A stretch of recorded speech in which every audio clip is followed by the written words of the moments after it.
Coming up on this program, we show you how to get connected. Find out how to choose an internet service provider. Discover the newest form of communication, electronic mail. Always down and ready to ride.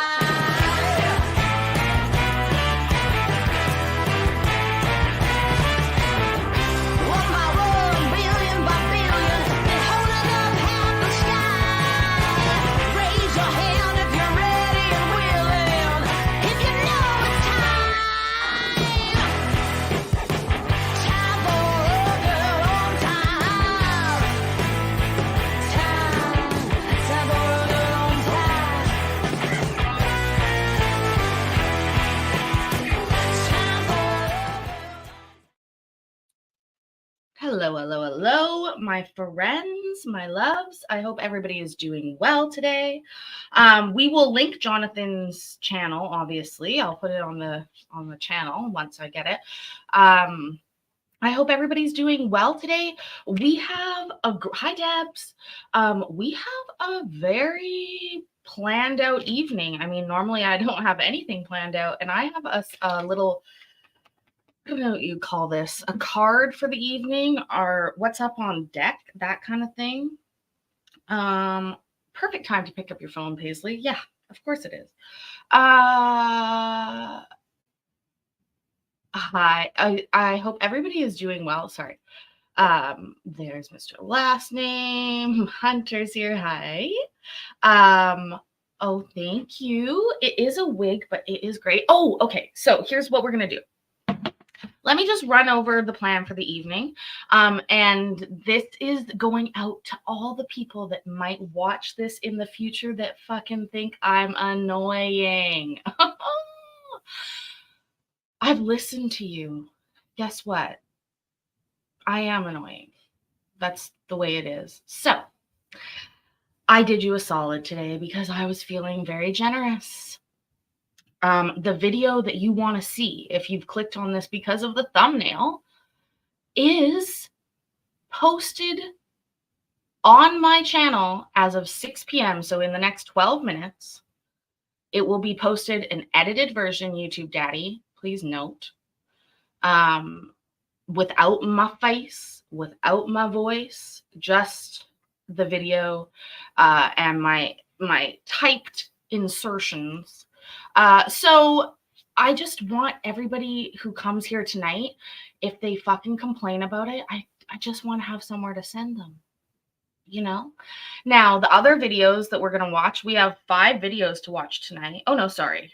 I listed out the Winer's special as a line item, but that's not a video. That's this announcement. So we have 4 videos tonight. The Winer's special is only one special being posted on the YouTube channel, this YouTube channel. Anyways, I hope everybody's doing well. It is late now, so tell me what you had for dinner. If you didn't like what you had for dinner, tell me what you wish you had for dinner. The first video we're going to watch is actually not on the card. It's on this card, but it wasn't on the thumbnail or the title. It's just a short one, but I think it really finally shows what a lot of us wish we could see, pardon me, all the time. Also, tell me what you're drinking tonight. I'm having an energy drink because we have 4 videos to watch, some of them lengthy, and I would love to hear what you're having. Hunter, you had grapes and ice cream. Okay. I'm listening to it. Debs, I know. I annoy people constantly, but here's the thing. That's why it's a choice. The videos that I make on this channel are edited heavily, YouTube Daddy. If you know why I'm saying that. But are not inclusive of me. So, but I did that today. So, I wanted to release them almost simultaneously so that because basically a few videos ago, like maybe 2 of last week, the first time I had this hair, that video went somewhat viral. For my level of YouTube, it went pretty viral. It got like 2,500 views and everyone They're like, get on with the case, get on with the case. And I'm like, it's a fucking live stream. That's the whole point of it.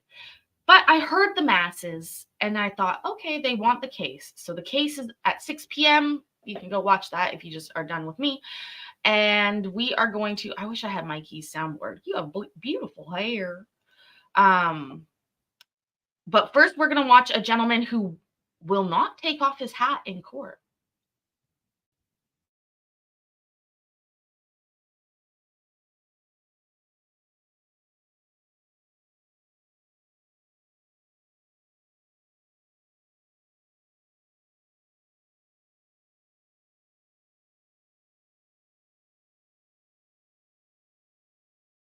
Yeah, you heard that right.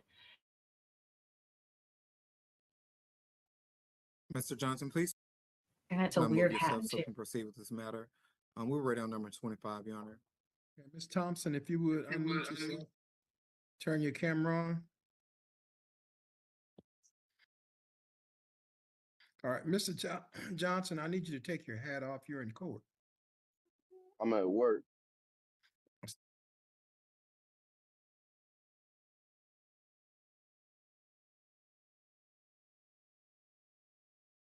That may have been when I originally recorded this.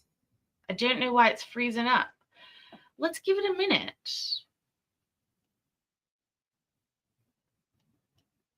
Oh yeah, see. Take your hat off. Ooh.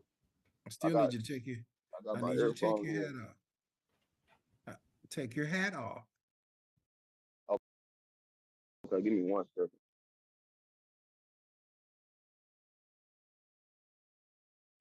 So the judge is I think they pre-framed a little bit. It wasn't just me. Was Edna once?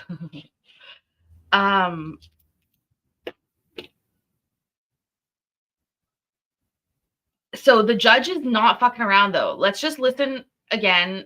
Also, the woman's shirt is very low cut, and that's coming from me. I mean, I'm cool with low cut shirts, girl, but seriously. Okay, here we go. Johnson, I need you to take your hat off. You're in court. I'm at work. I still got- need you to take your. I got I my need you to take earphones your in. hat off. Take your hat off. Okay, give me 1 second.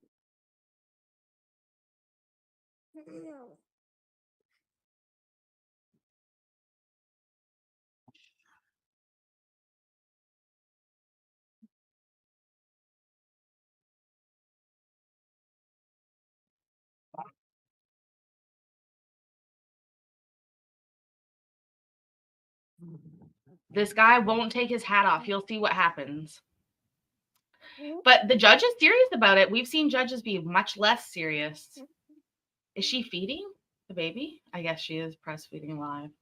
I don't know that I've seen that on court, although it's just her face. If I skip any of it, I know we'll miss it, so we have to just wait. This is only, here we go.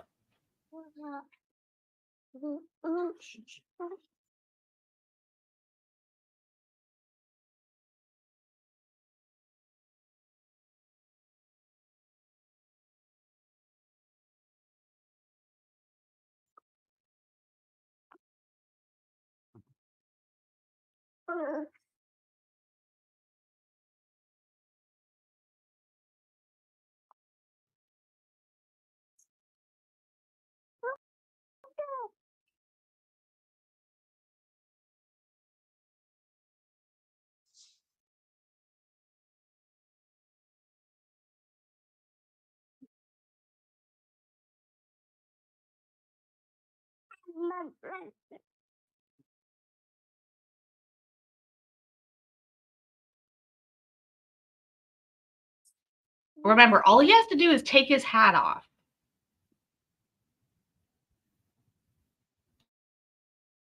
Ugh.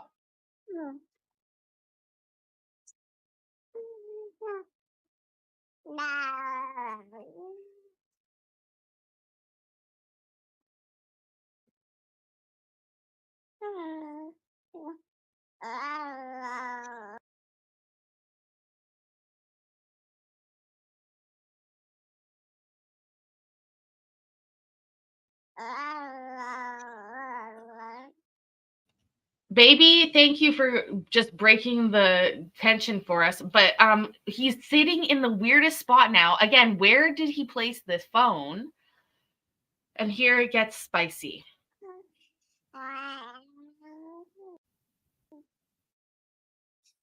Mr. Dietrich, I still need you to take your hat off. Sir, I'm not able to take it off right now. I'm at work. Then we're not going to do your case right now, then, sir. I'm sorry. All right.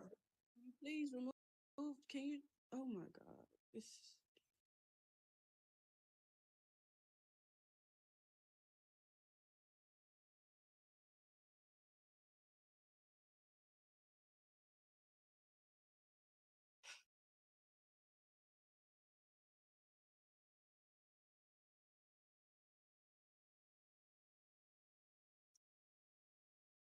Dietrich, can you remove the hat so we can get finished with it? I can't right now. I've been having this on the whole meeting. We're talking to I'm the sorry, sir. You wasn't before me in the whole meeting. I don't want you to wear your hat. You're in a court, and you have to respect the decorum of the court. Take your hat off, or we're just not going to do your case. I'm sorry. I mean, if you can't proceed right now, then that's fine. That's fine. Thank you, ma'am. We'll do you another day. We can reset this case, Mr. Tatum. Yes, Your Honor. The state will request that this case be reset to an in-person date, as it does appear that the parties are not able to come to an agreement.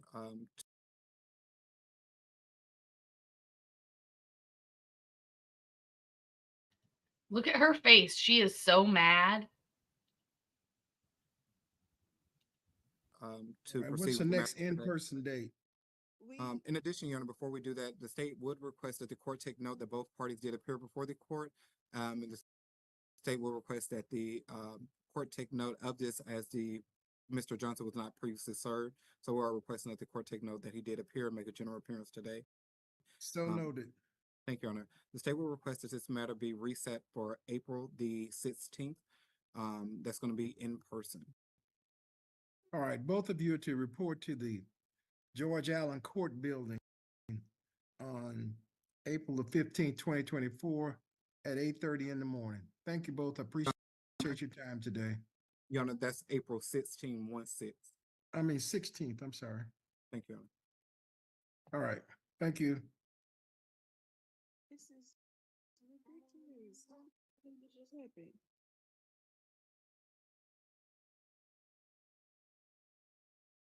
And just like that, he was not able to do his court. I wonder if he thought that he was doing himself a favor by being so obstinate. Anyways, as a reminder, we are now about to watch our featured clip for the evening from Judge Webster in Texas. And if you don't want to listen to me yammer, there is a Paisley free version posted on the channel in about 1 minute. So we will be watching it. Just give me 1 second to pull it up.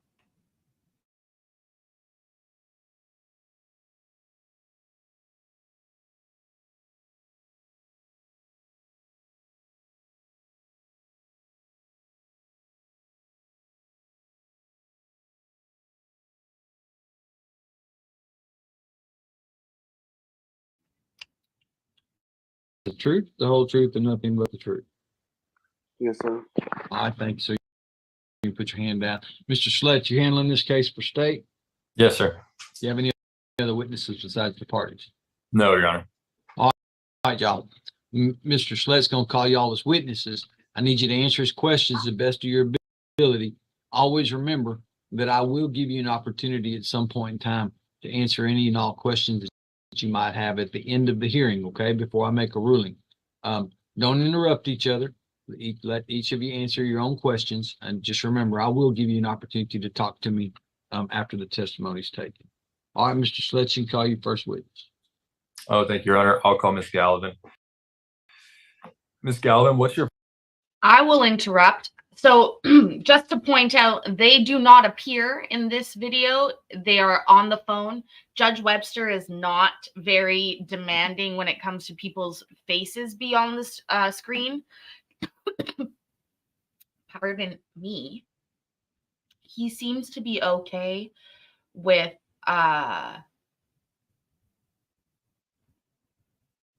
people calling in. So Mr. Slut. Also, he gets this is a crazy case. I'll tell you that right now. Your full name? My full name is Jimena Galvan. What is the name of the child that we're here for today? Valentine Avery Hernandez. Okay. And who is the father of that child? Antonio Gilbert. All right. Your Honor, I will offer into evidence the acknowledgement of paternity in this case as State's Exhibit A. No, shit. Oh, so I edited this out in the other version. Do you see me just not remember that? Okay. Sorry. Let's just, honestly, it wasn't even that important, but I'll let it play. He's going to ask them both. I'll skip it.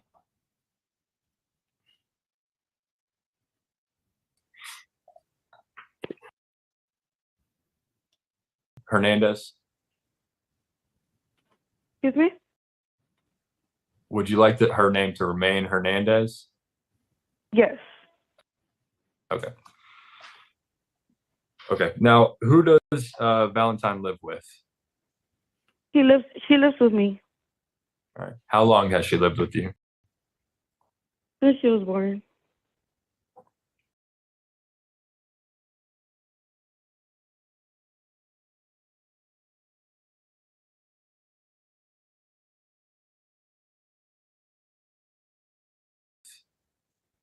She lives with me All right. How long has she lived with you? since she was born. You and Mr. Gilbert separate.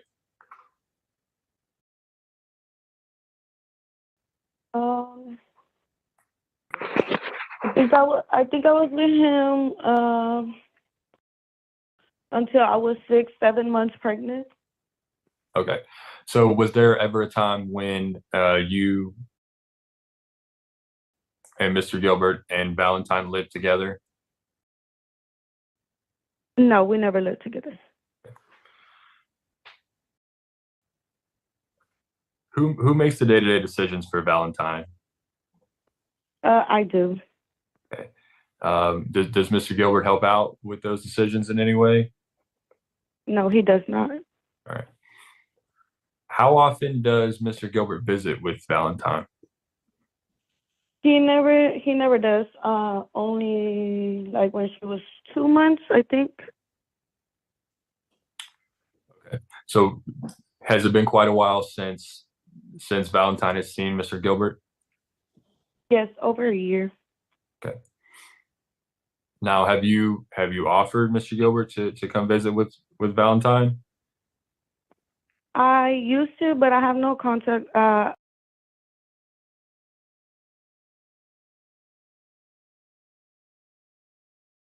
Okay. Now, have you offered Mr. Gilbert to come visit with Valentine? I used to, but I have no contact. No way to contact him. Okay.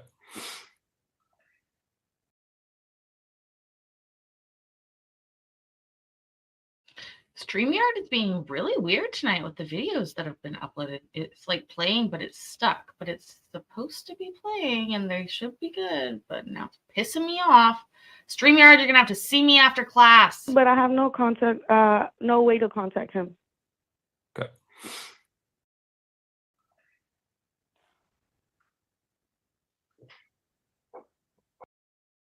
Has Valentine ever spent the night with Mr. Gilbert? No, never. Okay. What concerns would you have if Valentine were to spend the night with Mr. Gilbert? He lives with his girlfriend, and his girlfriend has threatened to kill my daughter before. Okay.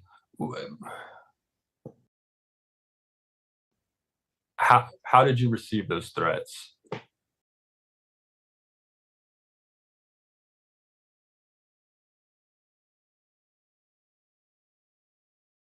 What was that? Okay. How did you receive those threats? I received them through messages on my Facebook.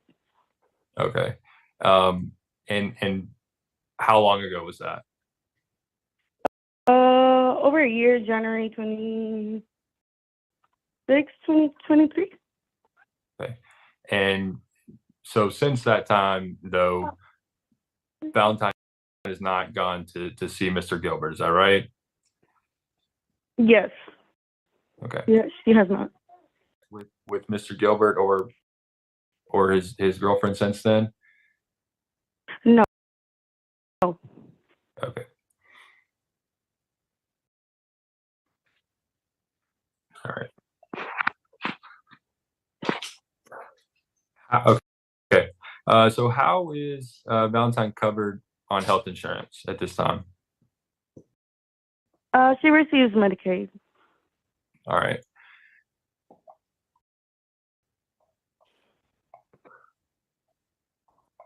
Okay.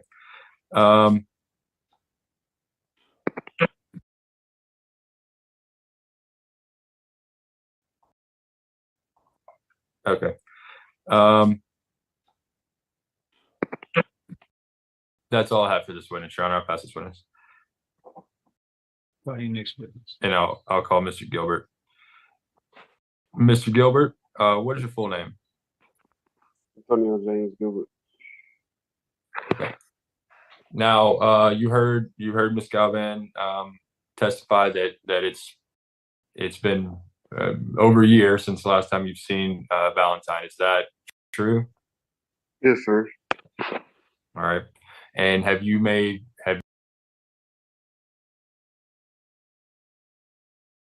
Hi, Jonathan. Welcome, welcome, welcome. Walking in on the middle of a bit of a crazy case. The judge is frustrated, so am I. But hi, Jonathan. over a year since the last time you've seen Valentine? Is that true? Yes, sir. All right. And have you made an effort to see Valentine since then? No, I haven't had no way to contact her. All right. Okay. And you also heard Miss Galvan testify about a girlfriend of yours sending a threatening message to her in regards to the child. Do you recall that incident? I do. Do you recall that incident? Would you forget that incident if you're if somebody threatened your infant child? Would you ever forget? Okay. Is it true? Yes, sir, because she reached out to her first and, they both was arguing and threatening her first. Okay. And since that time, are you telling the court that you haven't had really any contact with Miss Galvan or with Valentine since then? No, sir, because she blocked me. Can't hear you, Mr. Gilbert. I said no, sir, because she blocked me on everything.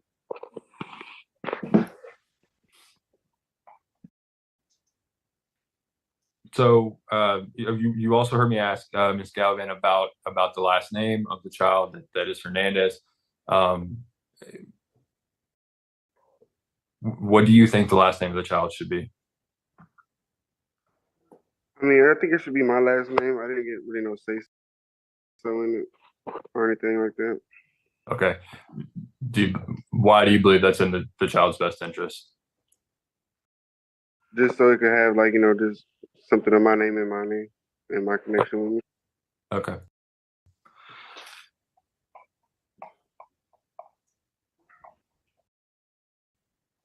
All right. So when is the last time that you visited with Valentine? When she had surgery, he's been on her throat. I'm sorry, Okay. I didn't get, could you,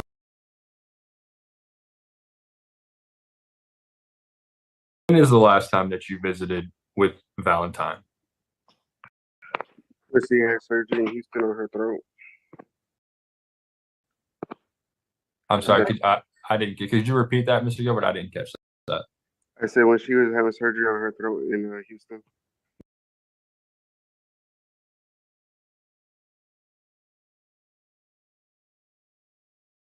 When who was Okay. having surgery on her throat?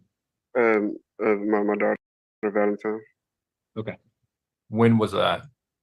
That was in around January. Okay. Of 2023? No, of 2022. Or no, it was 2023.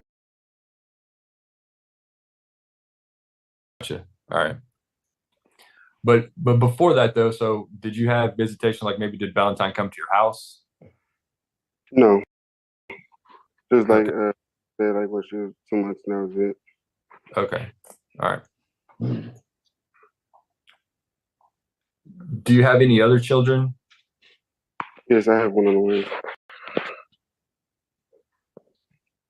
Did you say you have one on the way? I have one on the way. Okay. All right. What do you do for work, Mr. Gilbert? Just construction handyman work when I can. All right. What just is it kind of just odd jobs, various things that you can find and do? Yes, yeah, but I'm not employed in either way.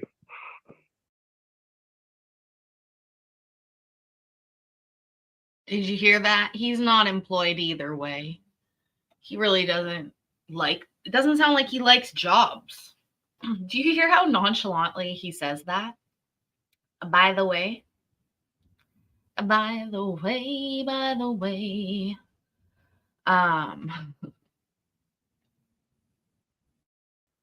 Okay. Just All right. Who? a family friend. And how often do you get work through him? It's rare, just every once in a while. What type of wages do you make when you do that work? When I go with them, it just depends if it's a half a day or a full day. If it's a full day, it's $100. Half a day is like 50 to 75. Okay.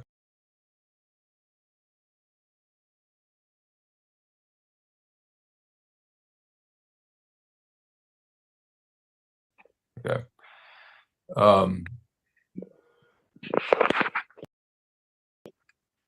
And how often would you say you do that work?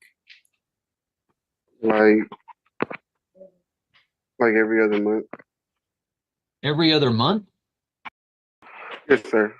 Every How other come you're not month. working, Mr. Gilbert? I'm just having a hard time finding a job. Why? I don't know anybody in this area that's having a hard time finding a job. I just recently out of jail. Okay. And how long were you in jail? I was there for about almost 2 months. For what charge? I had a motion to revoke my probation What are you on probation for? for controlled substance.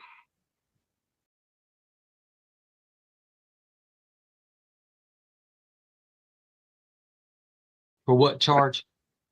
I had a motion to revoke my probation What are you on probation for? for controlled substance. How long For have you been on? How long have you been on probation? I've been on probation for 2 years, but since it got re-invoked, I'm on probation for 5 years. Okay. Go ahead, Mr. Sled. I'm sorry. That's okay. So Mr. Gilbert, if you were to qualify for a program that might help you get a job here in Jefferson County, would you be willing to participate? Yes, sir. Okay.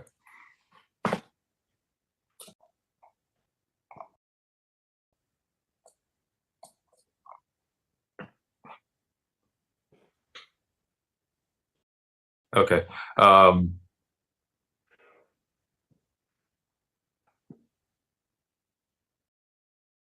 do you have any other children, Mr. Gilbert? I may have already asked that. Yes, you did. I have one more on the way. One on the way. Okay, right. Okay. I have no further questions of this witness, Your Honor. I'll pass the witness.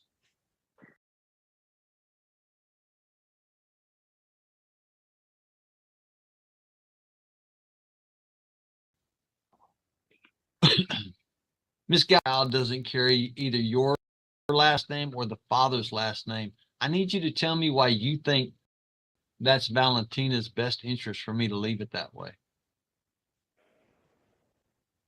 Well, me personally, I never liked my last name, and I never liked his. So I had talked to him before I even named her. I had told him that, what does he think about this name? And he agreed. Okay. He never. Miss Galvan. Yep. What does he think about this name? And he agreed. Okay. He never said. That's actually kind of reasonable, Miss Galvan. Yep. Mr. Gilbert, let me ask you a question about the child's last name. Because here's the problem that I have with making any changes to the child's last name. When the child was born, you and the mother signed a statement that is now on file with the court where you both agreed that and it's not Valentina, it's Valentine. Yes, That Valentine's last name would be Hernandez. Do you remember when you did that, when you signed the statement saying that it was okay for Valentine's last name to be Hernandez? No, sir. From what I recall, it was just, I guess, a last moment thing, and I really didn't have no say so. It was already in the hospital. Well, I can't go into great detail because I wasn't there, Mr. Gilbert, but you obviously had some say so because you signed the statement saying that that was the child's last name. So Yes, sir. if you didn't agree that that child's last name should have been that, then you shouldn't have signed this statement saying that. Yes, sir. Okay. Yes, So sir. I have a hard time changing the child's last name at this time, since you and the mother agreed that that would be the child.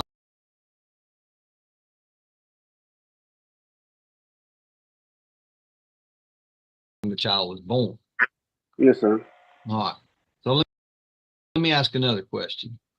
Ms. Galvan, you don't believe that that the child should carry Mr. Gilbert's last name anywhere? No, sir.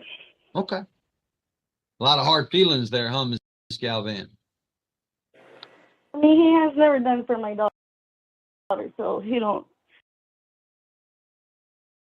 She does sound like she has a lot of hard feelings, just like I do with my internet provider. Why? Why? Why? The judge, I think, is handling this well. He's going to ask the questions we're all asking. Don't worry. But I have to dip off or else it won't play properly. A lot of hard feelings there, huh, Ms. Galvan? I mean, he has never done for my daughter, so he don't I deserve understand. that. I understand.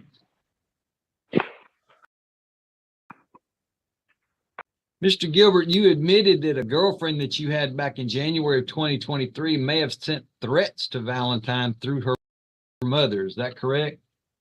Yes, sir. She did. I didn't ask you about what Miss Galvan did. I asked you if your girlfriend made threats against an infant child in 2023, and you said yes, that she did. Is that correct? Yes, sir. Are you still with this woman? Yes, sir. I got some real problems there, Mr. Gilbert. Oh dear. Judge is not happy. Turtleneck engage. You understand my concerns, right? Yes, sir. I understand. No. I don't necessarily know or believe or have any indication that your girlfriend would actually do any of those things, but just the mere fact that she made a threat against an infant child sort of sheds a new light on it, don't you think? Yes, sir. May have been done in anger, may have been done out of wrath and It vengeance was, against Miss Galvin, what she said, but there is never any excuse, Mr. Gilbert, for threatening an infant child. they was both threatening their own children, sir. I wasn't even in the argument. I didn't have no Okay. say so. And I believe that, Miss Galvin's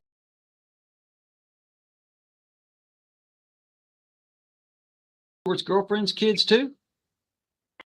What she said, but there is never any excuse, Mr. Gilbert, for threatening an infant child. They was both threatening their own children, sir. I wasn't even in the argument. I didn't have no Okay. say so. And I believe that, Miss Galvin stated that you weren't part of it. Miss Galvin, did you make threats against Mr. Gilbert's girlfriend's kids too? No, she only got one. No. Never talked about her first child. Okay. You didn't make any threats against the girlfriend's kids? No, only the one she aborted. Yeah. Oh, okay. So you're just as guilty as the other person in regards to making threats against kids, right? He is savage. Judge Webster. Oh, holy moly. Wow. Let's just listen to that one again. She only got one. No. Never talked about her first child. Okay. You didn't make any threats against the girlfriend's kids? No, only the one she aborted. Yeah. Oh, okay. So you're just as guilty as the other person in regards to making threats against kids, right?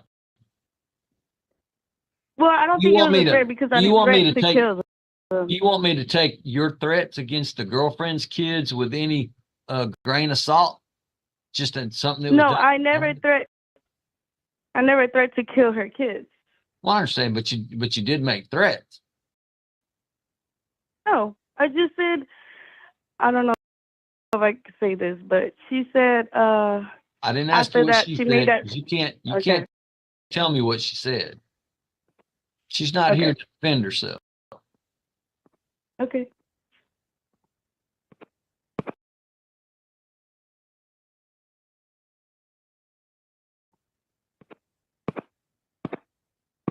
This just some big ugly comment, the big ugly Facebook fight between you and Mr.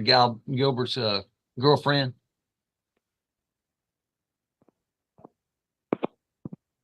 Miss Galvin. Well, she just texted me threatening my daughter. That's all. Okay.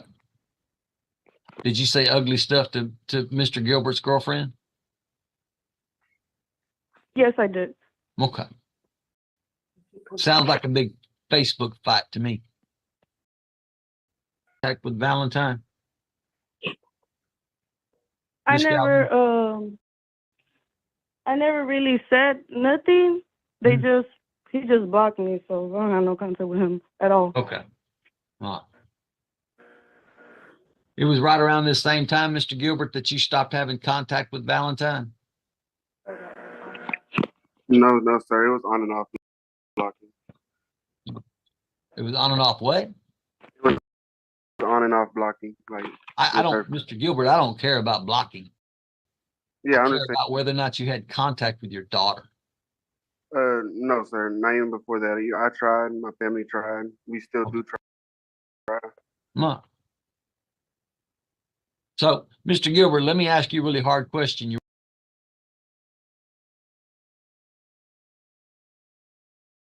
Time's fault that you haven't had any contact. So, Mr. Gilbert, let me ask you a really hard question. You ready? Yes, sir. Is it Valentine's fault that you haven't had any contact with her? No, sir. There you go. Now we're starting to get some reasonable responses. So when I have to make a decision on the contact that you have with Valentine,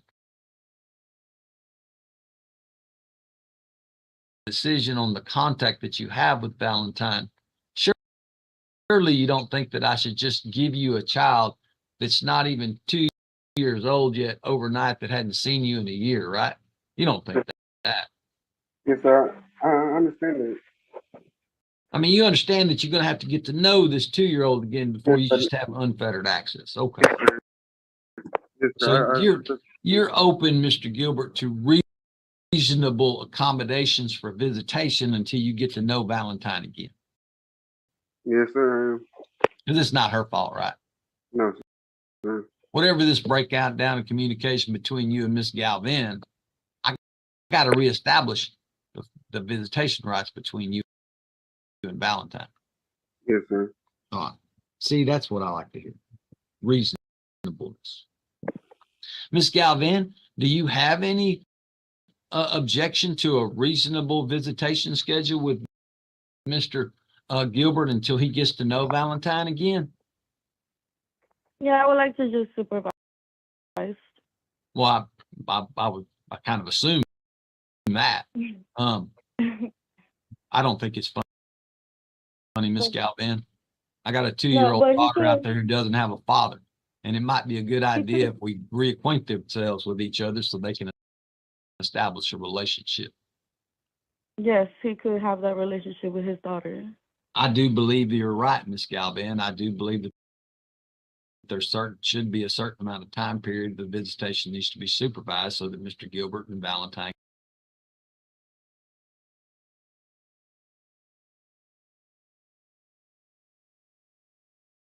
you think he should have supervised visits? Well, I don't know, because my daughter, she really is not good with people she don't know. I guess if she get used to him coming around a little bit more or more. So I don't if know. I said Mr. Gilbert had to have X number of supervised visits before he could have supervised visits, unsupervised visits, how many supervised visits do you think Mr. Gilbert should have? A lot. I don't know if, I mean, she never really know this person, Okay. her father.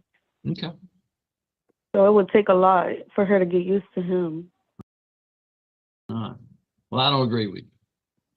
I don't agree with a lot because I have no idea how to put a factual number to that. A lot. I don't know what that means. And he's what do you call it? He's always been in and out. So if he would continue to do his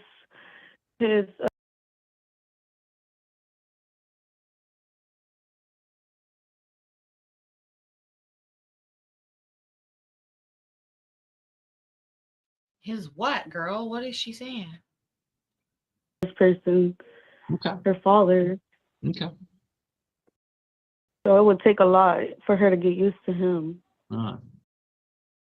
Well, I don't agree with you. I don't agree with a lot because I have no idea how to put a factual number to that. A lot. I don't know what that means. And he's what do you call it?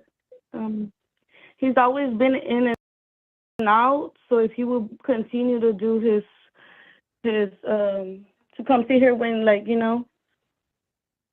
Well, that's why it would be that's why it would be a specific number, Miss Galvin. I wouldn't just say he'd have supervised visits for 4 months because then he could just let the 4 months run out and skip it.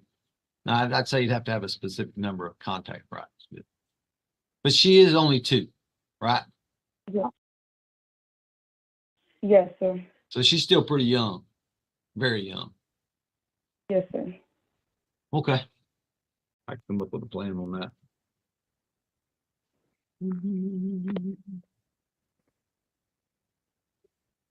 Miss Galvin, do you live in Jefferson County? Yes, sir. Thank you, ma'am. Mr. Gilbert, do you live in Jefferson County? Yes, sir.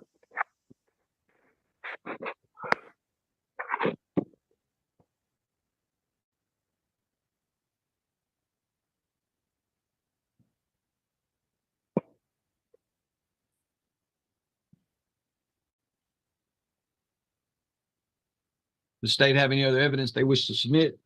No, Your Honor. Ms. Galvin, is there anything else you think I need to know about this case before I make a ruling? No, sir. Mr. Gilbert, is there anything else you think I need to know about this case?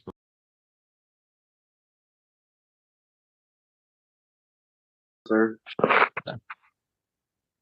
Well, this is what I'm going to do. The primary part of this court order is going to be pretty standard. Not going to be a whole lot in it. There is going to be some phased in visitation schedule. So Mr. Gilbert will have the opportunity to reestablish his relationship with Valentine. The real question I have is going to be about the name, and I'm not going to change it.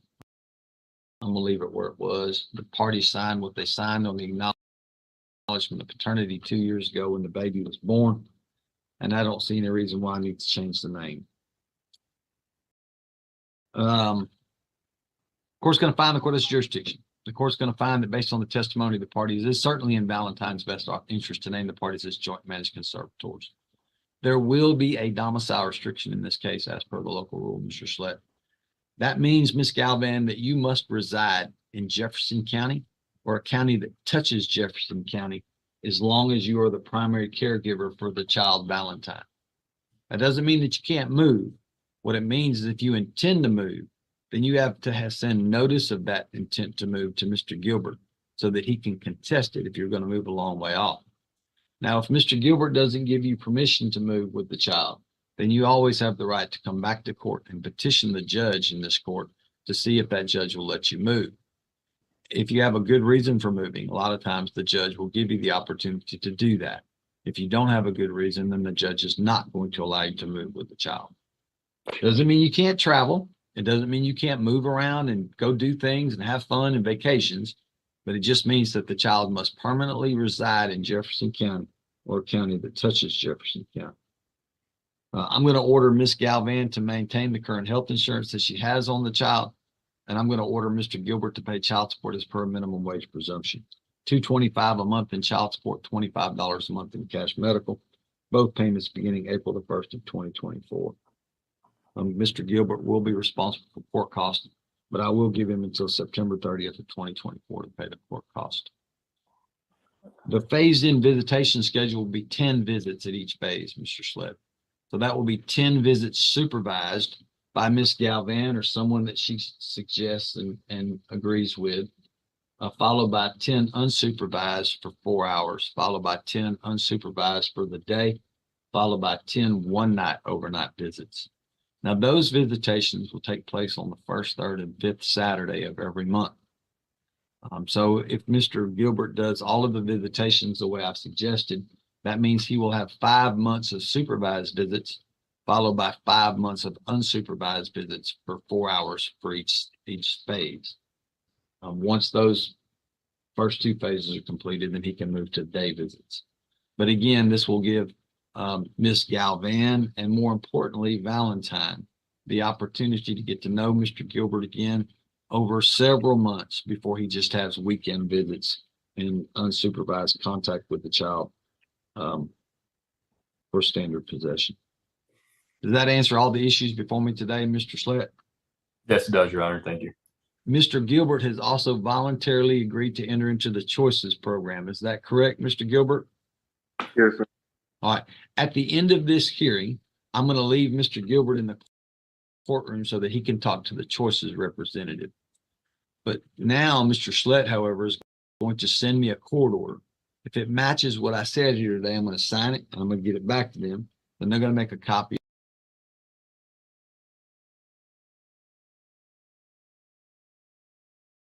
Then they're going to make a copy and send it to them, and that'll be that. How amazing is that, my friends? So that was our first clip of the evening. Like I said, I did make a video about that. It's posted on the channel. Even if you watched it here, do me a solid. Go watch it afterwards for 30 seconds and then give it a like if you can. Helps the algorithm for YouTube Daddy. You know how it goes. Now, the next thing that we're going to do is, hold on, let me look at my cue card here. I'm joking. I do have a list, but it has 5 words on it, so it's very brief notations.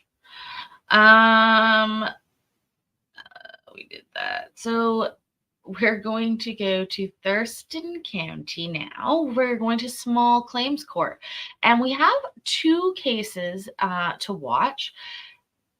I think Colin did a case of small claims in Thurston, but I think he did a lady maybe that was objecting to a lawyer. I'm not sure. I didn't watch. I just saw the thumbnail. Do I wear it out? No, Vicky. Anyways, so we are going to watch other cases from that docket. I already checked them out. What we're going to start with is a case of tenants and a landlord, which is very common in small claims. And then we are going to watch a case of an employee who is accused of taking the gas card and using it too much without his boss's permission. So without further ado, let me get it. Oh, wrong button. Wrong button.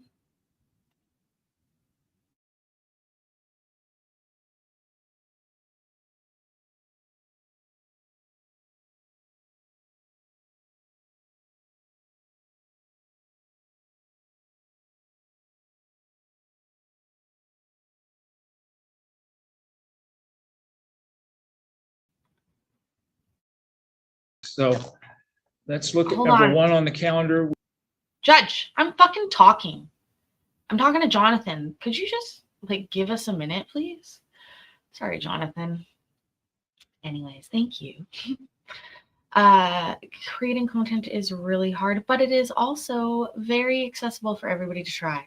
So I appreciate each and every one of you that watches the videos, likes them, because it's free, and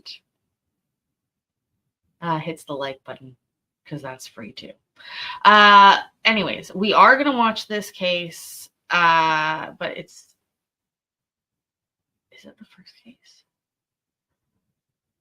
No, so we're going to watch the first case second and the second case first. 36 minutes. Here we go. Hi, Mary. How are you? Thank you, Mr. Morris. Thank you, Mr. Dodge. That's all for today.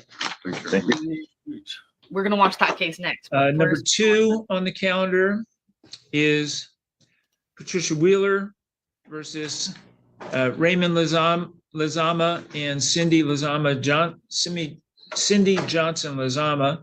This is case number 37131. And Ms. Wheeler is here and Mr. and Mrs. Lizama are here.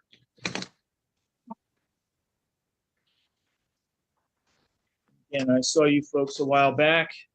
We reset this to be sure everybody got all the information exchanged from side to side. I think there was some question about Ms. Lizama being served in a timely fashion so she could respond to the claims that Ms. Wheeler was making in relation to this. So, both sides ready to go? Yes. Wheeler ready?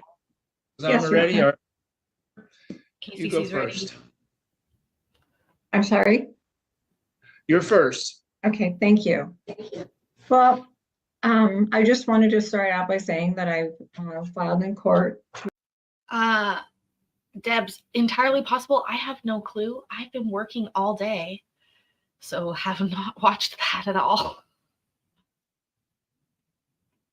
To help recover the damages for the labor, supplies, and repairs and loss of rent from the Lizamas. They were there at my property for approximately 3 months. And I have the receipts, the documentations. I've got testimonies about what a lot of the damages are. Excuse me.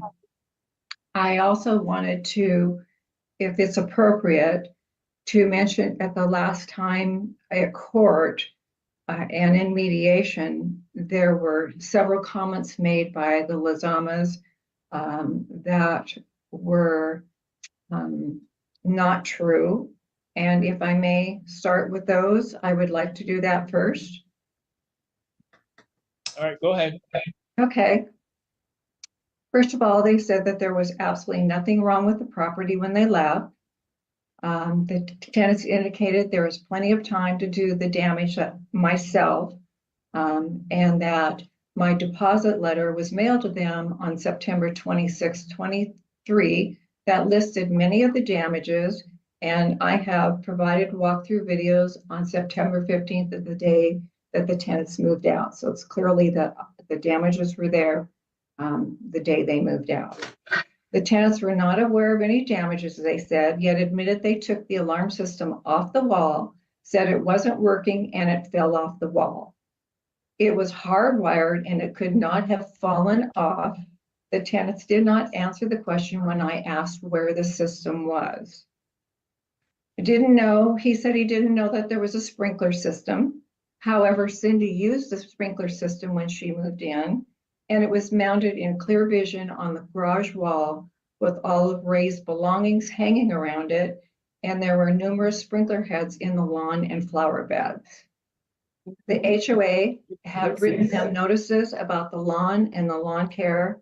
I personally talked to them and gave them notices about the lawn, and nothing was done. They never contacted me about any repairs except the toilets, which they stated I didn't repair for 2 months, and that's what caused the water damage. However, the repair was made the same day that they called me. I have a witness statement from a repairman. He was at my home when they phoned me. He went right to their residence and said one toilet was cracked. He went to Home Depot, purchased 2 toilets, put them in, and was back to my house within 4 hours. There was clearly no water damage done, and I have a testimony from him as well. They admitted that the trees in the backyard that were dead, which they were not dead when they moved in. The lawn, the property, everything was in great condition. And they said that they took them to the park, some of them. However, when my repairman was over there, he located 3 trees behind the fence, which was either Christmas trees. He believed it was Christmas trees, or it was trees that they pulled out from the backyard, which were about 8 feet tall. The back lawn was destroyed due to the lack of watering and no maintenance, no fertilizer. Also, the total lawn was covered with a gazebo, a hot tub, a swimming pool, and a trampoline, and which are all liabilities. And basically, you couldn't take care of a lawn because it was all covered by everything. Also, in good faith, I gave the Lazamas a 45-day notice of the contract expiring within their deposit letter. I also offered them a one-time payment of $4,000 plus their deposit to cover damages. And due to the extensive cost of materials, labor for repairs, and loss of rent, I am requesting to increase the amount if possible. And my repairs, labor, supplies clearly show that the expenses are well over $10,000.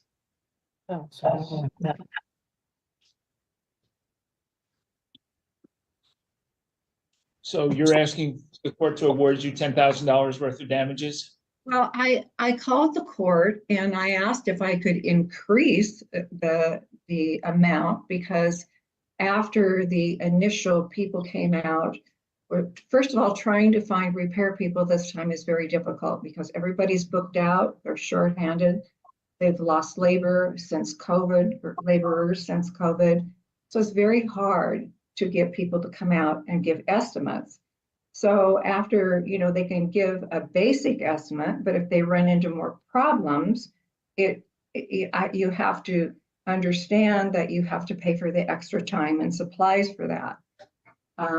Also, I did not know the total extent of the damages from the bathroom floor because it was left wet, and I don't know for how long, but it did damage down into the subflooring, and I believe they call the stringers.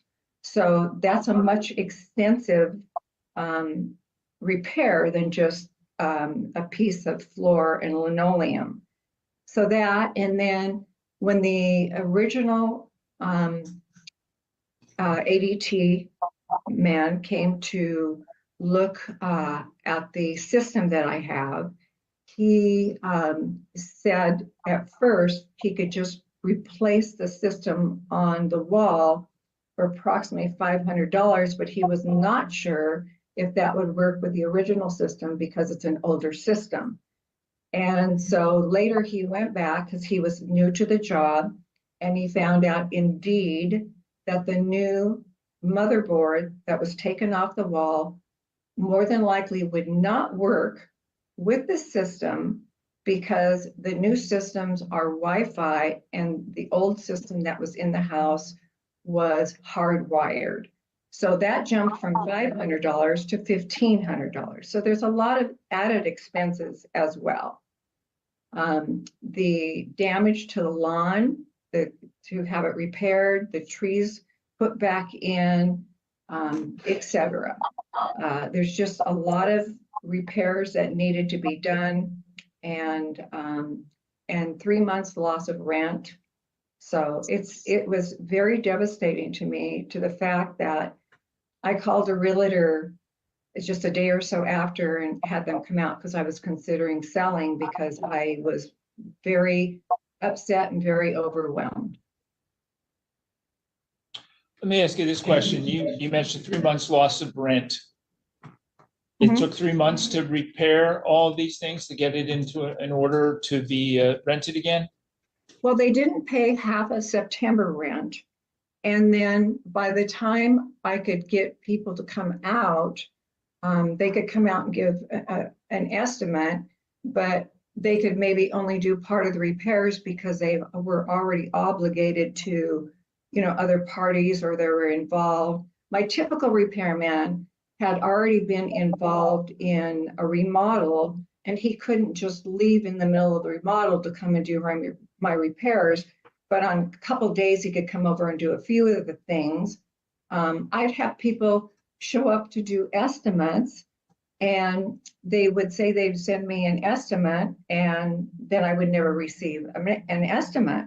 So then I would have to try to find, I'd call them and they'd say, well, I couldn't get to it, it'll be another week. So pretty soon I have to go get another estimate because they're not following through. It's 2.5 months before you were able to re-rent the property. I'm sorry? I said, is it true that it was 2.5 months before you were able to re-rent the property? Yes. All right, thank you. All right, Mrs. Lazama, I'm ready to hear from you. First of all, just a couple things about what she had mentioned about the ADT and stuff like that. That system never worked when I moved in there. Okay, so never knew that it was supposed to be operating. As far as the sprinklers, I knew there were sprinklers there, but I just didn't know if they were operable because we never used them. Okay. She came over and turned them off the first couple of months I was there, because I asked her to. I did ask her to turn it off because Yelm water tripled in price, and I had a $600 water bill. And myself and my daughter, I was, I'm a teacher. I don't make a lot of money, and it was just myself and her. And I told her, I can't do this. Everybody's screaming about the water, and I have this huge water bill. So can you turn the water? Because she told me, don't touch the sprinkler system. So I don't know how to work it, never learned. I said, can you turn it off? She came over and turned it off, and that was the last of it. We were there 3 years, not 3 months. Or I was there. Oh, that's a huge. And then I met Ray and we got married. As far as the lawn goes, that lawn was I actually commented on that when I first met Cindy and stuff, and I was gonna help her mow the lawn one time. That lawn, it was full of moss. It was not in perfect or excellent condition like she claims they were. The bed in the back where the trees were at, the weed mats were already pulled up prior, when I first seen it. I mean, the yard that she claims was supposed to be in immaculate condition was not. I mean, I don't know how many previous tenants had rented before us, okay, but it seems like we're having to pay for all these damages from previous, and it just so happened that we fall into that, we were the last. As far as inside the house, there were damages and with the appliances and stuff like that. The house was not in perfect condition. Cindy mentioned when she first moved in there, I mean, the house was tore up by the previous tenants. Okay, but she claims that these things are being, they do walkthroughs and stuff, with insurance companies and with herself and stuff like that, but never was given any documentation to Cindy to show that it was done. The walkthroughs and stuff, we were never invited to do a final walkthrough so we could actually assess these damages with her and actually see it. So whatever she says, it could come out of her mouth. Whatever evidence that she shows, that's stuff that she has seen, but we never seen it.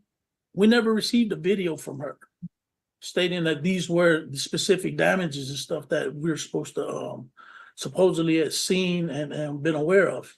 Yeah, we received a note of little complaints like gutters not being clean and stuff like that. And what we submitted, okay, showed these complaints and then what was going on with these. But a lot of this stuff is, the house was not in perfect condition, okay, nor was the lawn. We did as much as we could, and in those pictures, you see that the grass always comes back. The entire neighborhood Okay. is like that. There was a bunch of people's yards that were dead too because the water's too high. I mean, we weren't the only ones. So it's either pay her rent or pay the water bill. So I don't. We maintained to try to be good tenants. I made sure even through COVID, I was only late once. And I even paid a late fee. And I wasn't supposed to pay late fees in COVID, but I didn't make any waves because that's what I don't. We appreciated the house. We loved the house. We thought about buying the house. We liked it so much. Circumstances in our house and our lives changed, and I needed to come to Shelton to be. I live three blocks from my parents now because they need that assistance. But we were good tenants. We took care. We loved that house like it was our own, and we treated it as our own. We went ahead. I mean, we did work on the yard and stuff. Okay. And it shows in there. And the first day when we were getting everything together, when she came through, I mean, it's like you didn't even get it looks nice or nothing. The first comment that came out of her mouth, make sure you take your rocks with you because they're not, Who are we believing so far? I'm actually getting vibes that she's a bit of a Karen and that they were there for 3 years, not 3 months. And some of this stuff sounds like stuff she should have taken care of ahead of time. Where I live in the Pacific Northwest, nobody waters their lawn in the summertime. That's ridiculous. You would never do that. In fact, you're not allowed to do that here.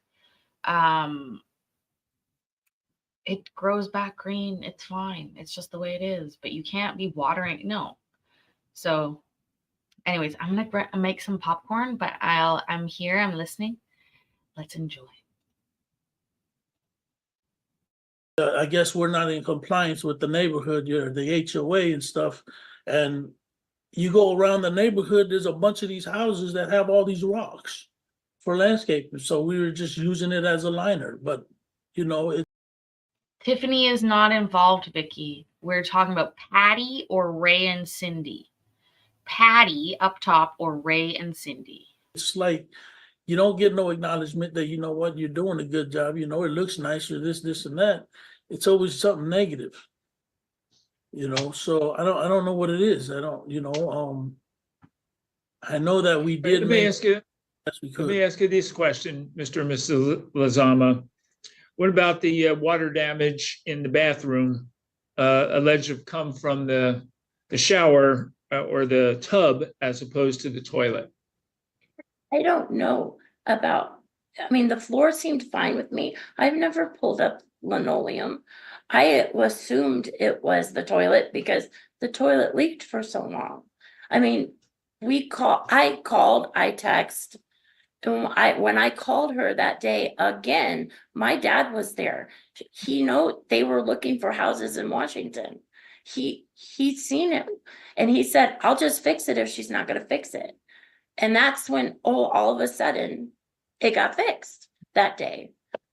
Because my dad did fix things, and my dad is right here. You're more than welcome to speak to him. That he did little repairs around the house, and then Ray took over doing the little repairs because we didn't bother her with little things. And it's, when I looked at the house, the lady was still moving out when I looked at it. And then I moved in like a week later, and she was still doing repairs when I moved in, because like the carpet was awful in one of the bedrooms because the guy had peed or something on it and stuff. So I moved nothing in there. So I'm not sure about this whole not having enough 3 months rent, because she offered to, the lady, she said, I took a contract with Yelm Schools and told her I had to start on this day, and the lady wasn't supposed to be out till September 1st, but she offered her to go early so I could move in. So I moved in. Nothing was perfect, but it was, I mean, it's a house. It's not like it was brand new, stick built right when I moved in. So I don't know. I'm not a repairman. If there was water damage, I assumed, I mean, the floor seemed fine for us. Okay, the only thing that I did was put a strip down because I knew I did see like a gap between the linoleum and the bathtub. I put a strip down so that way water doesn't seep down there. And it had been there for a If while. water seeped down there, then it was just something that was suggested to have been done to prevent water from going down there.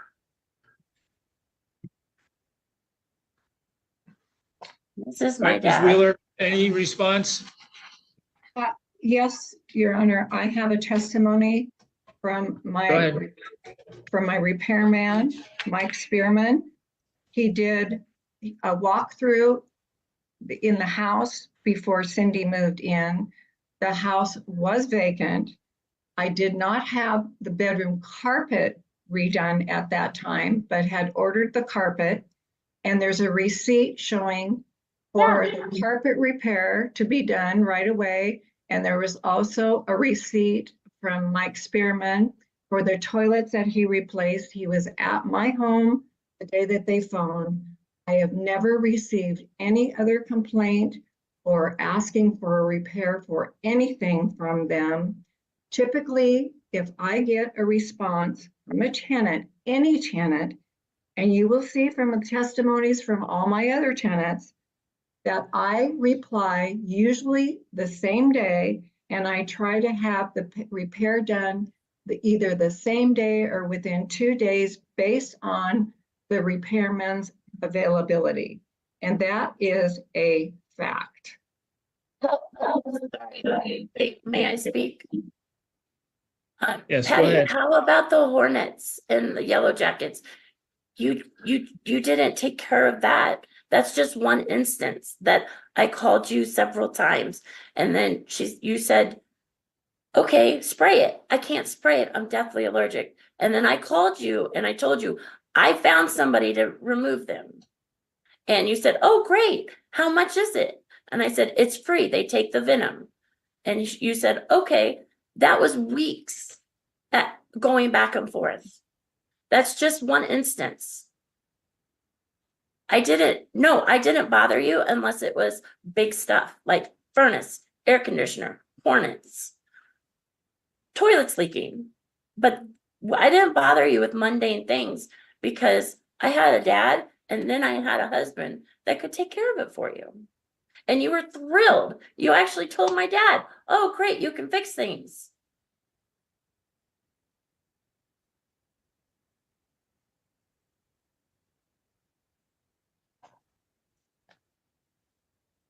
May I speak, Your Honor? Go ahead. I'm Cindy's dad. I was in and out of there several times whenever we were looking at houses up here. At the time, we lived in Oregon and we were moving up to Washington. I know for a fact that the toilet was leaking at least 2 weeks. Because I was there those 2 weeks, off and on. And the repairman made the statement when he changed the toilet that the floor in front of the tub was okay, but it was a little bit soft. Now that was the repairman that said that. All right, sir, thank you. That's all I know. Appreciate Your it. Honor. All right, thank you. You're welcome. May I, Your Honor? May I speak? Yes, go ahead. My repairman has signed a witness statement, and he alleges that he went out there the same day we got the call on the toilets and repaired them, and there was no water leak, anything at that time. I do not have any other requests for anything that was wrong, other than when they did call a few times on the furnace or the air conditioning. And typically, I tried to have the individual out the same day. He has also given a sworn testimony that typically I respond the same day and he tries to get out there the same day. Now, if he's booked at one time when it was so hot and everybody's air conditioning was breaking down and he was working 10 hours a day and booked solid, he couldn't get out right away, but put me on the cancellation list and said he would get out there as soon as he could. Also, I would like to mention that when Cindy and I did the walkthrough when she moved in, there is a copy of that also on the website. It has all the things which were, she agreed that, like for instance, there was a small paint chip missing, or she also in the utility room, there was a little red stain on the floor. We have that down. That's all here. And it says also the house and the yard were in excellent condition. And she signed and dated it. It's on the website. And this is where she, when she moved in.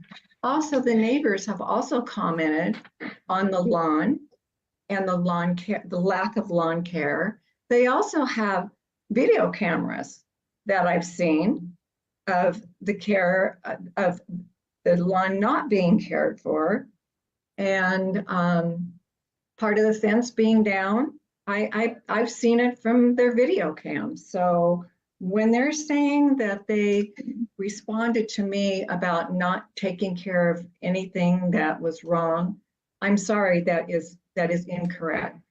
If you will look at the statements from all of my other tenants, you will find the same thing, that I take care of things immediately. All right, thank you, Ms. Wheeler. At this point, I'm ready to make a decision on this case. I reviewed the file. I believe Ms. Wheeler submitted about 110 exhibits. I believe the Lazamas submitted about 50 exhibits.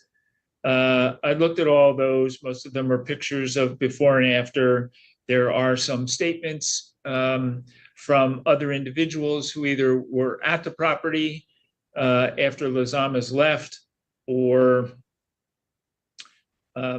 were testified about other knowledge that they had prior to Lazamas renting the property. This is a real difficult situation. There's so much here. Some of the estimates are unclear. Apparently, there's damage to the bathroom floor that came from the tub that damaged the subfloor, and work was done. I saw an estimate for $3,300 for that. I don't see anything specific as to what was done or to be done to repair that. So I'm hard pressed to, accept that number as to what exactly it is. I see other numbers, $1,700 for landscaping and $1,400 for the security system, and $500 for fence repair, and $250 for a shower enclosure. It's hard to tell what the number is. Ms. Wheeler said it's in excess of $10,000 at this point. It's hard for me to accept the fact that $10,000 worth of damage was done over a 3-year period of time by the Lazamas, unless they just absolutely trashed the place, which it doesn't sound like it was. If it could be repaired as quickly as it was, despite all the difficulties in getting people to come in and repair it. Because I feel I am unable to land on an exact number for each and every one of these items that is being requested by Ms. Wheeler in relation to this, I'm going to go back to something that was offered here at the early part of this. I'm going to enter a judgment in this case against the Lazamas and in favor of Ms. Wheeler in the amount of $4,000. That was the amount that Ms. Wheeler indicated she was willing to accept in repair of these items at some point earlier in the process. So that's where I'm going to go. I'm going to find that the claim for damages is sustained to the extent of $4,000 in this matter, and I will be entering a judgment to that effect.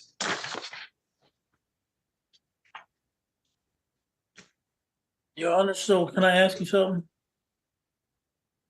Yes, you can. But Yeah, I've I already just made. Thank you, it's done. I don't care what the judgment was, I appreciate it, but I just want to know, how do we go about, I just need to, I guess I need a refresher on what needs to be done to be able to get this going, I guess, payments or whatnot.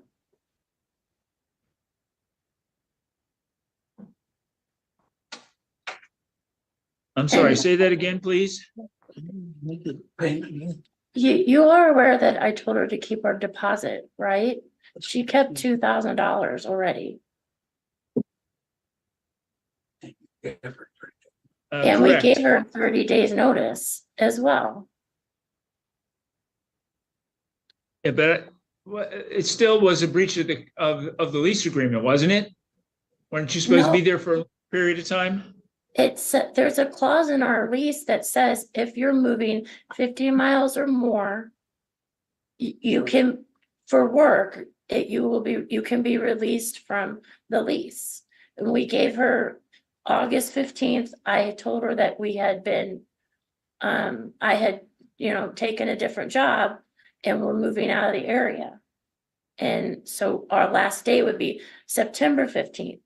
And she said, okay, leave the keys in the drawer. And then I believe it was September 1st, after I paid, she said, you owe the full thing. And I said, I told you we were leaving on the 15th. But I know how you feel about us because she's never cared for Ray. And so I don't understand. I mean, so I told her, just keep the deposit then to cover whatever else, May I add a comment? No, I'm going to find that she's entitled to keep the deposit under these circumstances.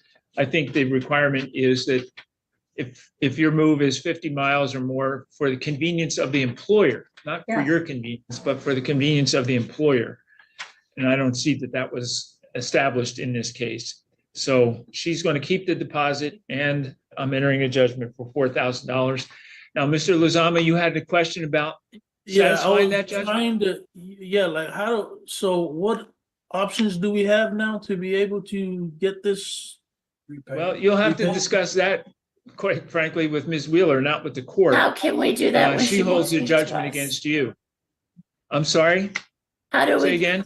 how do we work with her when she won't speak to us? Well, Ms. Wheeler, do you have somebody else that they can talk to about trying to satisfy this judgment? I believe I put on the court document that they also received that said they asked you if you were going to reside over this and pay, how much time you would give the tenant to pay. And I think I put on there like 20 days or something. All right, well, no, I'm asking you, is there somebody they can talk to about making arrangements to pay this? Apparently, they're saying they can't communicate with you. Let's find somebody else, a third party that can address the issue for you both. I'd have to come up with something, but if they would like to just communicate with me directly by email, so I have everything in writing, I would be happy to do so. All right, let's try that, Mr. Zamba. If that doesn't work, we'll have Ms. Wheeler nominate somebody else as a third party to discuss it with you. All right? Well, if we can't find an agreement, is there somebody that we can go to legally to make it? I mean, I'm just trying to find a way to make sure that we can both, come to an agreement. I'm just trying basically. Yeah, at this point, there's a judgment been entered, and it's going to be up to Ms. Wheeler to enforce that. You have to discuss that with her. That's not something the court sets up a payment arrangement for you. Okay, I just try to So get you some contact information. her by email. She'll respond to you. And if it's impossible for the two of you to work together, we'll get a third party in there that hopefully can mediate between the two of you. Appreciate it. All right, that's all for today. Thank you. God bless you, Patty.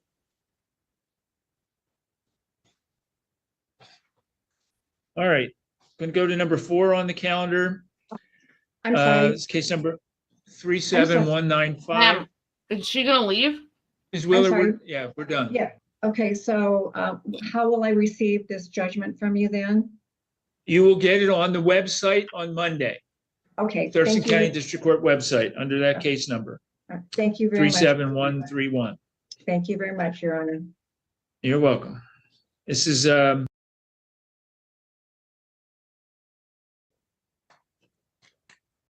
here last time, as I recall from looking at my other notes. Mr. Morris, you had some new documentation that you wanted to file. Yeah, I sent them you told me to send a copy to Donnie, and I sent them, but they kept coming back to my address, and then I sent them out again, and then I ended up moving, so I don't know if they've made it to him or not yet. All right, Mr. Dodge, did you get the documentation that Mr. Morris tried to send you? No, Your Honor, I never got him.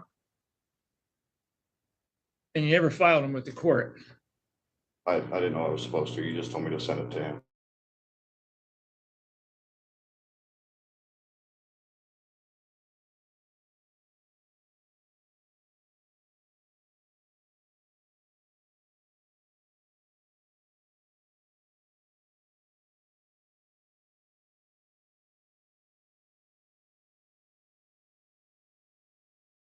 Sure, I told you to send. Creed frame almost. Stupid. I didn't rewind it. I think it. Oh, now it moved. Are you shitting me right now?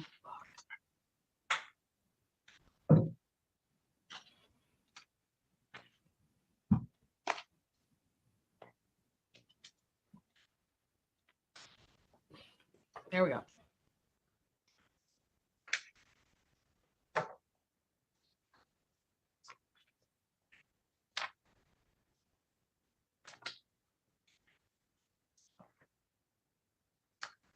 Our next case is going to be the guy above me. and the other guy, both wearing hats or a hoodie in court. Reminder, beginning of this show, we watched a guy who got kicked out of court for wearing his hat and refusing to take it off. Crazy. Come on, Judge. Let's go. I ain't got all night. Well, I sort of do, but I don't. You know what I mean. You know what I mean. You know what I mean.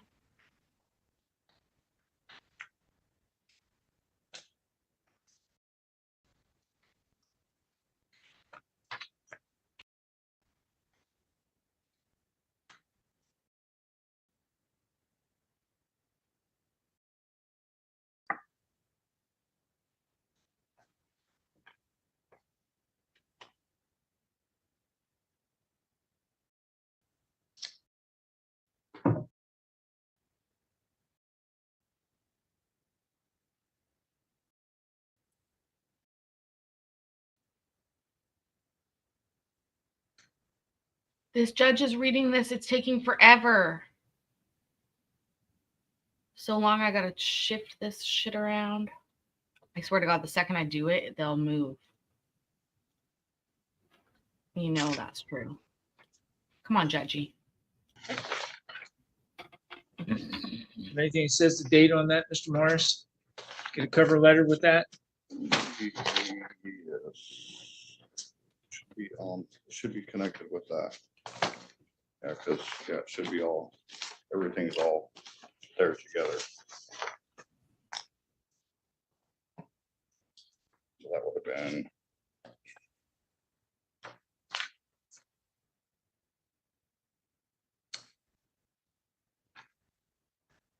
Because you received it prior to the last hearing, because Yeah. you had it. Yeah. You said you had just gotten it before then, Yeah, right? it was like a couple weeks before the last hearing.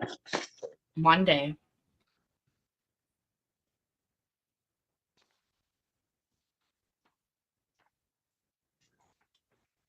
All right, this new order, the second order, Mr. Dodge, is the one where the administrative law judge found that he was not properly discharged for misconduct, and therefore he did not have to repay the benefits to the Office of Employment Security.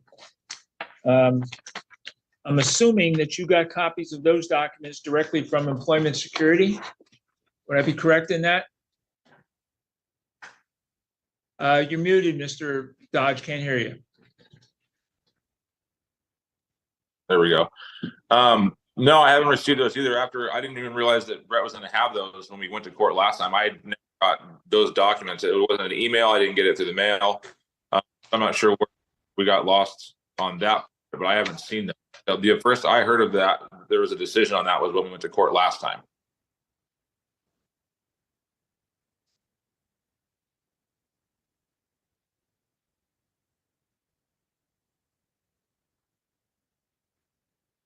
Did you participate in 2 hearings with the Office of Employment Security?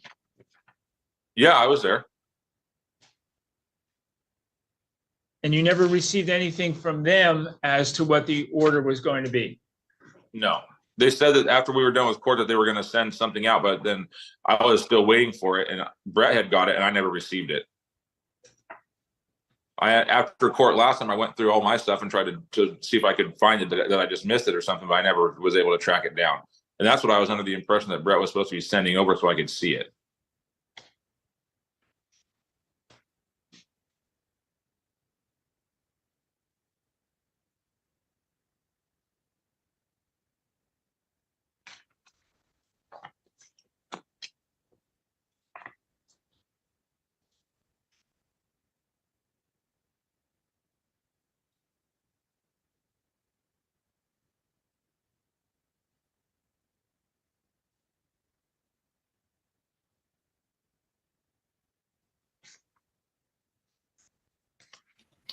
Do, do, do, do, do, do, do, do. Judge, hurry up. I can't fill the time.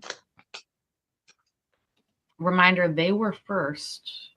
Or sorry, this case was first. I said that at the beginning that we were skipping. Because, you know. Entertainment license.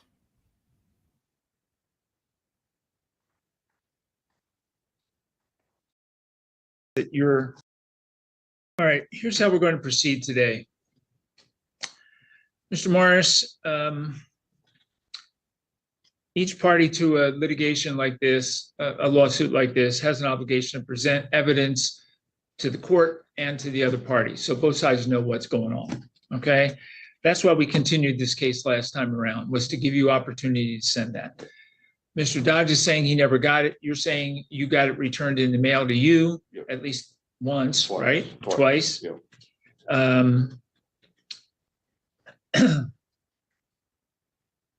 He's saying that he never got copies of these documents that you've handed up to me to review. They weren't filed with the court prior to today. That's why it took some time to do a quick review of them. They deal with unemployment benefits that result from your former employment with Dodge Excavation LLC.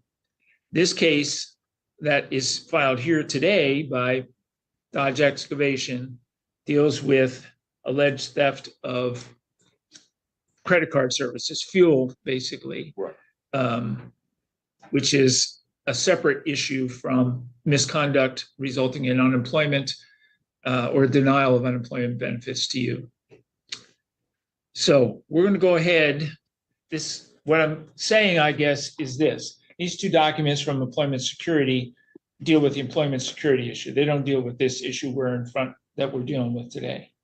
So we're going to go ahead with the hearing today. Mr. Dodge is going to tell me what he wants to tell me. You're going to tell me what you want to tell me in relation to the use of the credit card. And then I'm going to make a decision on that, not controlled by this employment security stuff. Okay. All right. Okay. Mr. Dodge, go ahead. I just would like to explain that the reason why we're here is because Brett stole fuel. I believe you have the documents of the dates in front of you with his time card, with the fuel ticket receipts, I do. with all of that. It looks like it starts back October. I think the first transaction was like the first, let's see here. I think it was the week of 4. Oh, that's even before that even. 4/17 to 4/23. It dates back that far. Then we got, I mean, it goes on. There's more than just one transaction. There's a bunch of different transactions. Brett says that I allowed to use the fuel card when my parents passed away for the funeral. That was in the funeral was in December. That was way after the transactions even started. There's just a lot of transactions that were never approved. I bought Brett a car, and when I bought him the car to get back and forth to work because he was going through some hard times, I told him he could use the fuel card one time to fill up the car because it was on empty when I got it. The only time I told him, actually, when I gave him the card, that this is the only time I want you to be using the card for this, Brett. I don't want you using it's not your personal fuel card. I would never give the fuel card to any other employee. I never have given it to any other employee to use as they will to fill up their vehicles. It's for work. So the only thing that he should have been using it for was for the dump trucks or for the work trucks, which all of our trucks are diesel. None of them are gasoline. So the transactions that Brett would have used them for for gas purposes would have been his own personal use. I mean, I think the paperwork, explains that pretty clearly through the timing. And then, it's highlighted where it's all after hours. It's none of it's during work. So he wasn't using it for work purposes, period. That's what we're asking to get reimbursed for, Your Honor. All right, let me ask you this. I looked at this and I think there were 13 times that were identified in your pleadings that use of the credit card was challenged. And it came to an amount of $1,187.06. Does that sound right? Yes. All right.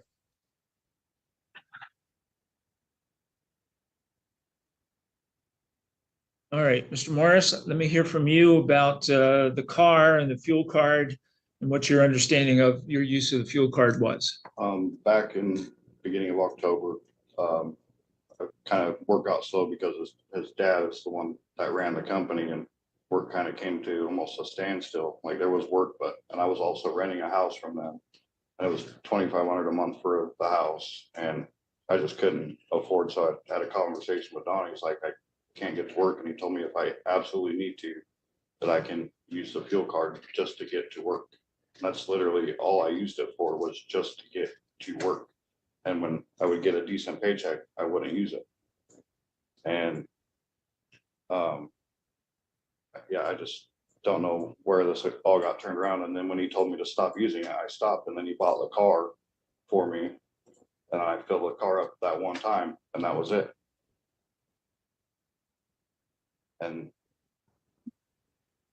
yeah, so it's just he's just retaliating on me because he illegally evicted me out of a house that we were living in, and I have a judgment against him. And this is just retaliation for me taking into small claims for the unlawful eviction. So it's your understanding and your thought that he okayed the use of the credit card by you for your personal use? Well, it wasn't personal use, it was just to get to and from work.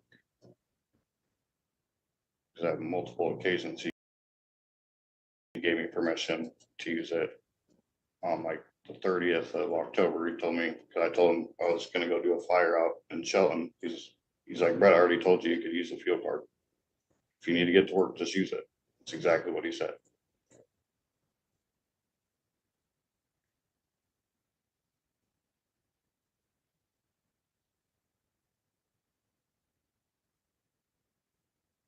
And the day that he kicked me out of the house, he called me and told me, if you don't move out, I'll sue you for stealing from my company.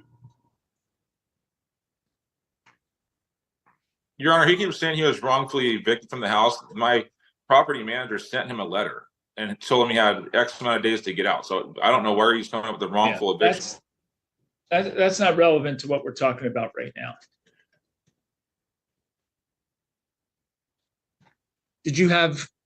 Did you maintain possession of the credit card while you were working for them? Yeah. Is that something you had in your pocket? Yeah. So when you came to work, got in a truck, dump truck, you needed fuel, you just went and got it. Yep. And that was it. Yep. You held on to the card. Yep. And then you used the card periodically 13 times is what it shows on the records that were submitted by Yep. Dodge Excavation. Does that sound right? Yeah.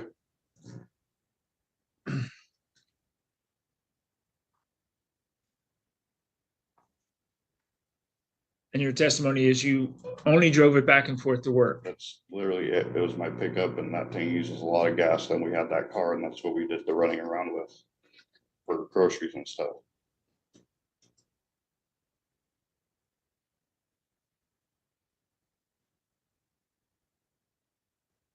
And after you used the card, did you say anything to Mr. Dodge about it or Ms. West in the office that I used the card for my personal use yesterday? Under the impression he just, Brett, because of multiple occasions, I told him, he's like, Brett, I already gave you permission to use a fuel card.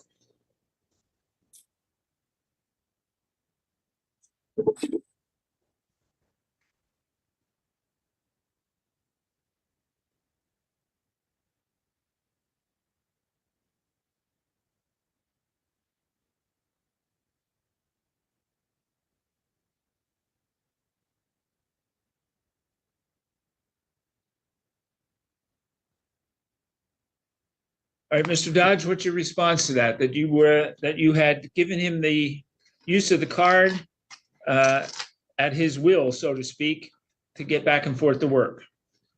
Your Honor, that wouldn't make sense that as a business owner to give anybody the permission to do that with a fuel card like that. If we're already struggling with work, why would I let somebody else use the take from the company's money in their fuel? I wouldn't do that. Like I said, the only time I ever told him he could use the fuel card was when I bought him that card so he could get, so do something nice to do for him. And I look at the transactions after Kristen brought to my attention, he'd already been using it for months. I never gave him permission to use it at will.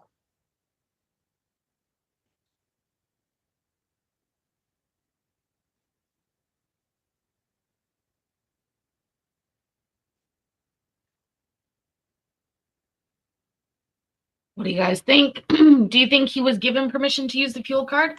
The only thing, Tell me something, Mr. Dodge, about the purchase of the car for his use. yeah, that's what makes me weird Well, he about. was always having trouble with his car. He's always, it's always broke down. It's always this. And my buddy, Why did you bought your employee, an unreliable employee, a car? It seems suspect. And so it seems to me like it's possible that Buddy gave him the card and maybe didn't make it as clear as he needed to, because it's very odd that he would purchase him a vehicle. That's just weird. That's over the top. So I just feel like my defense to this would be like, look at the grand gift he gave me of that. Why would it not make sense for him to allow me to use the no, boss did not buy him a car and rent it to him. Nope. Cellulite yoga pants. The boss bought and gave him a car. You'll hear him explain it right now. Anyways, we'll see. We'll see. he owns a wrecking yard and he had a cheap car. So I was like, well, Brett, you're not going to get a bonus this year, but here's a car that would be probably close to equivalent to what he would have got for a bonus. And he was appreciative. And that's why I told him, hey, use the fuel card to fill this up one time. It's on empty. I didn't put any fuel in it, but that was, he was constantly, his truck's just always breaking down. He was either running late to work or his wife was having to drop him off at work. It was a constant issue with his other vehicle. So I had an opportunity to get him something. So I, got him that instead of getting, a yearly bonus, he would get the car instead. So like, don't be surprised at Christmas if you don't get anything, because this is, you got a car. He's like, man, thank you. Mr. Morris, what's your response to that? Did you get a bonus that year? I wasn't able to finish the year because he fired me. But his statement saying my wife giving me a right to work, that never happened. My wife's never given me a right to work.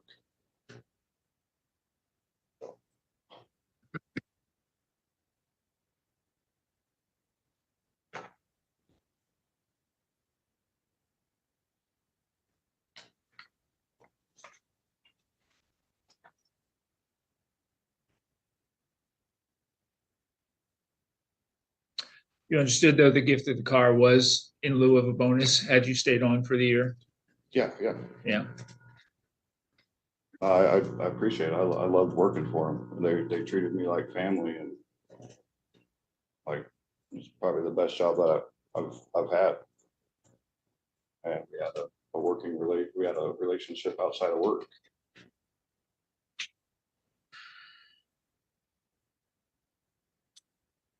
It just sucks that it turned this way. Where do you think the judge is leaning? Where do you think he will rule? I don't think they're gay loud.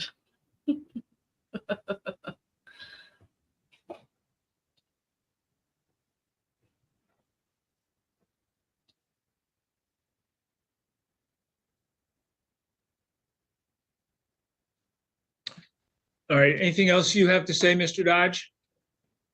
Nope. Mr. Morris, anything further? So the day that he fired me for supposedly stealing from the company, I told him, I was like, well, he said, I feel like you're stealing from me. I'm like, Donnie, I'm not. You gave me permission to use the car. I'm like, if that's how you feel, you can take it out of each check. I'll pay it back. And he's just like, nope, you're effing fired.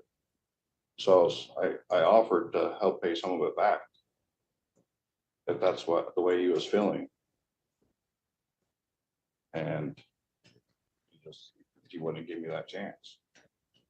I was always a loyal employee to them for over 2 years.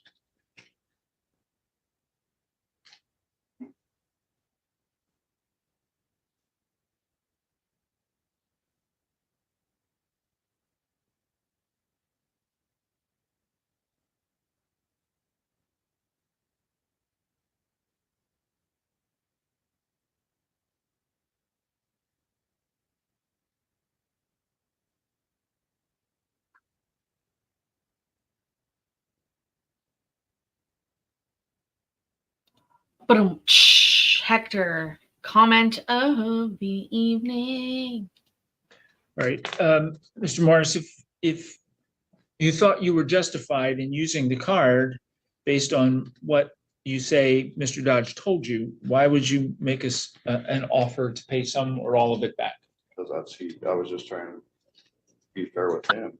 You know, it's like, if that's how you're feeling, I'll pay some of it back. Like, I was just trying to, you know, make him not feel like I was stealing. If that's the way he was feeling, I wanted to help make it right.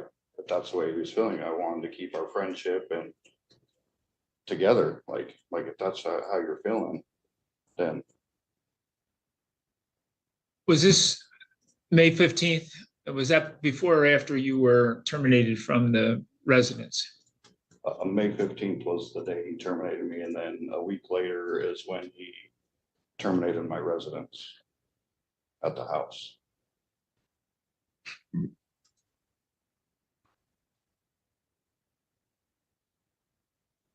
I got fired and evicted within a week of each other.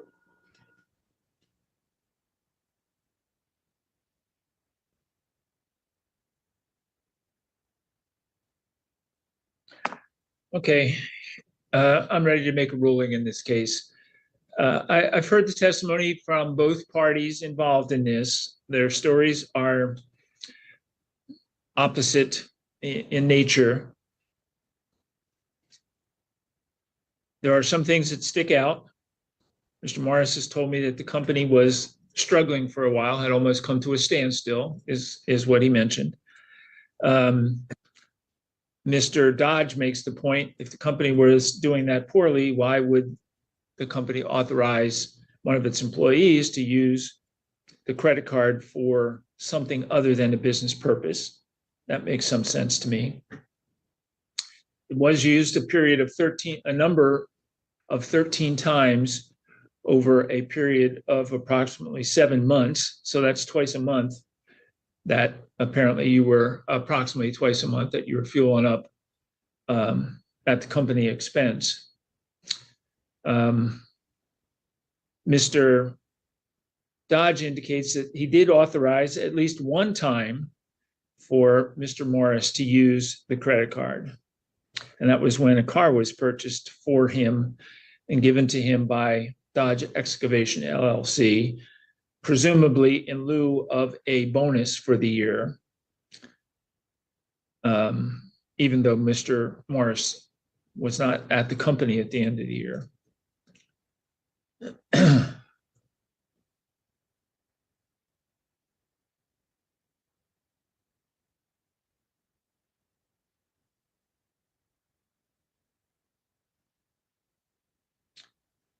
My finding is going to be this. Again, in this kind of a case, it's a preponderance of the evidence that makes the difference. It's not beyond a reasonable doubt.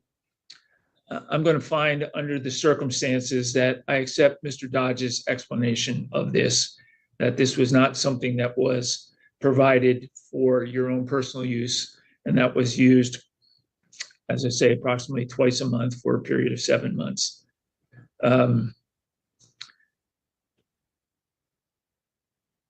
I don't know which of these 13 times that it was used was the one, includes the one time that he did authorize you to use the card. So I'm going to make an adjustment in the request from Dodge Excavation and say, I'll say that was $50, let's say. So I'm going to say, in this instance, I'm finding for Dodge Excavation the amount of $1,137.06 for the overuse, unauthorized use of the credit card under these circumstances. And again, it's a determination on my part based on the testimony that I've heard today and my understanding of the circumstances.